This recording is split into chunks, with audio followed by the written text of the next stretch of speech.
ആരാണ് കൂടുതൽ വണ്ടിപ്രാന്തൻ? ആരാണ് വെറുതെ ചിരിക്കുന്നത്? ആരാണ് സോഷ്യൽ മീഡിയ സ്റ്റാർ? ആർക്കാണ് ചളി എടുക്കാൻ മിടുക്ക്? അനക്ക് ഇച്ചല്ല ഇച്ചല്ലായിരുന്നു. ആർക്കാണ് കൊറിയയിൽ പോവാൻ ഇഷ്ടം? പണി ആരാണ്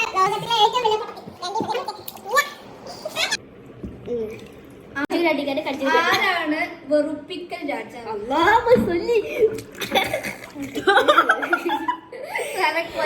ഡിഫറെന്റ് ലാംഗ്വേജ് അറിയുന്നത് കണ്ടാൽ ജോക്കറിനെ പോലെ തോന്നുന്നു. അവളുടെ ഒറ്റക്ക് പോകണ്ടി ബുദ്ധി ഇല്ലെങ്കിലും